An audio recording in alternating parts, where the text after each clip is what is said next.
Let's do some Bible journaling using the art of noticing from Illustrated Faith.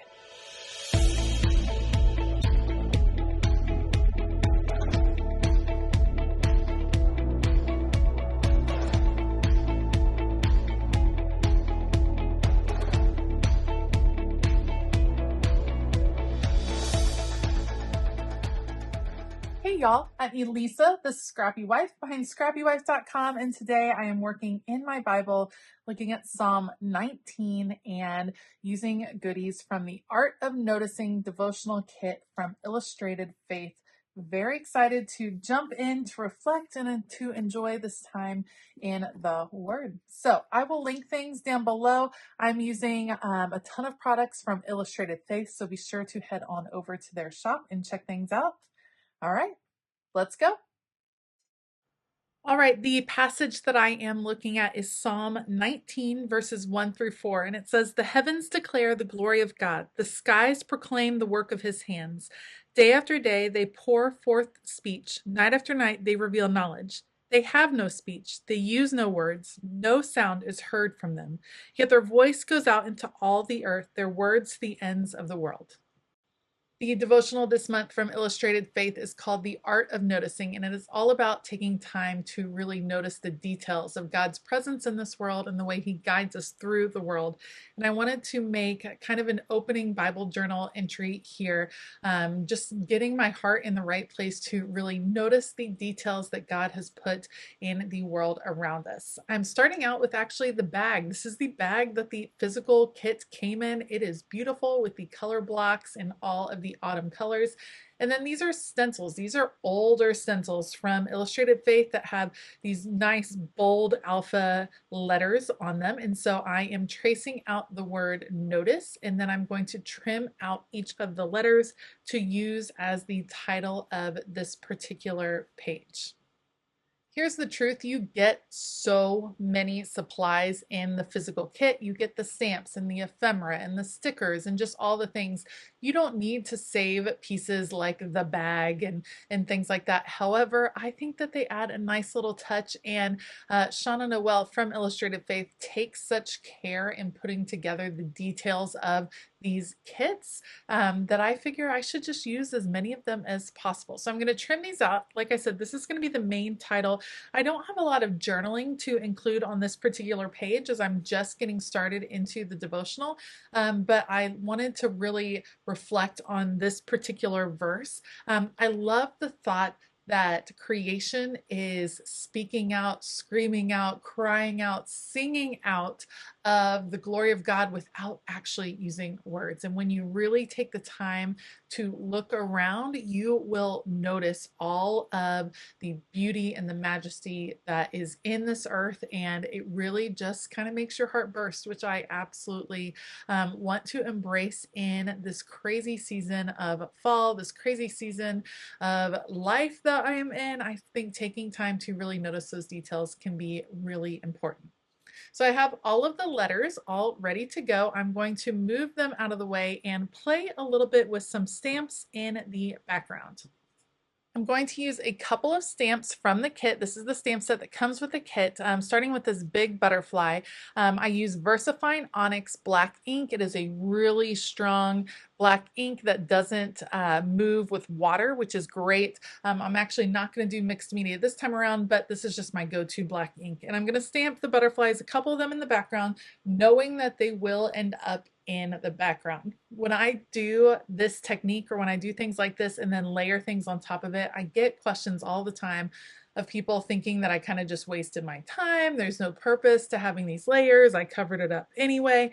And that's okay. Like, to each their own. To me, Bible journaling is much, much, much more about the process as opposed to the finished product. So I could, just focus on what it's going to look like in the end and do the bare minimum to get it to that position. But the time spent reflecting and thinking and pondering as I am working through the creative part of this devotional is time well spent. So even if it does get covered up in the end, even if I, can't make out the butterflies, A, I do think that they add a nice, interesting dimension to the page, but B, I will never regret the time spent in the Word.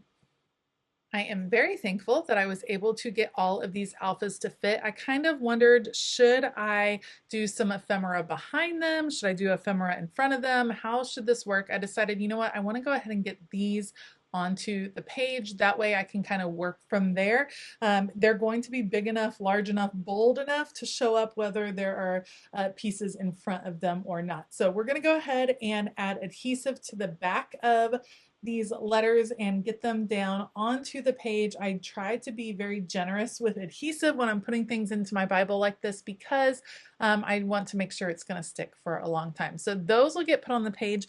I loved the idea of a bird being on the page. I love the idea of a bird soaring over the earth and just taking it in and drinking it in, seeing everything. And so I'm playing with some different ephemera, trying to see what I can find. This bird was flying the wrong direction, if that makes sense. I know the verses I want to underline, and I obviously don't want to cover those up. So I'm just seeing of all the ephemera, what can I find? What might work? There is a beautiful bird. Ah, flying with the stars. That one will work fabulously. And I also do want to include a few more stars. I love, love, love stars. It's one of my favorite shapes. It goes back a long way to my sorority days when I was in the band sorority and part of the star family. Just a big fan of stars. So we're going to have stars on the page. We're going to have the butterflies. We're going to have the birds soaring. I don't know if they all go together, but they do in my heart. So that is what's important. Another question or comment that I get all of the time is, why would I cover up scripture? How do I possibly study if I've covered up scripture? This is a Bible that I use just for Bible journaling. This is not the Bible that I study from on a daily basis. I have gone through multiple Bible journals. I'm very blessed to be able to purchase them when I need them or when I feel like one is spilled. And so yes, I have gone through a few Bible journals. It doesn't bother me to cover up verses because I don't feel like those verses cease to exist. They're just covered up in this particular instance. I still study and read those verses. So it doesn't bother me. If it bothers you, you can definitely keep your Bible journaling to the margins, to each their own. There is no right or wrong way to do it. And I would definitely not want to judge someone else in the way that they express their faith or study or reflect in their faith. All right, I did want to include this little piece that says God is in the details, because of course that is kind of what the focus is in this moment. So we're going to have that up there. I definitely want to add a few more stamped moments around the page, but I wanted to kind of have like a single star stamp, if that makes sense. And the only ones in the stamp set were groups of 3. So I'm going to actually grab one of the stamps from the set and end up cutting it apart. So you'll see that in just a second. Before I go any further, I do want to take time to go ahead and underline the verses that I am reflecting on. Always important, because you'd be surprised how often you forget when you're flipping back through what your journaling was actually pertaining to, what specific verses or reference. So that's important to go ahead and mark on your page. Here's my sticker surgery or my stamp surgery. I'm going to go ahead and use just regular scissors and cut the star apart from the others so that I have a single star, and I'm going to fill in some of the trapped white space around the page with a little star stamp, and I like that it's overlapping on top of the alpha. I think that that adds to the interest and dimension. We'll come around this way with our bird and then add a few more colorful stars as well around the edge, a few more at the top, and I'm really happy with what they came. I liked tracing the colorful stars with the black to kind of incorporate them a little bit more. I love the pops of black with the bright colors.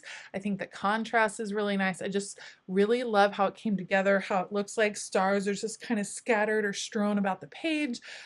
It's just a reminder of all of the beauty that is around us, and not just the beauty, but just the thoughtfulness, the time that God put into creation it just makes me smile sitting here and thinking about it.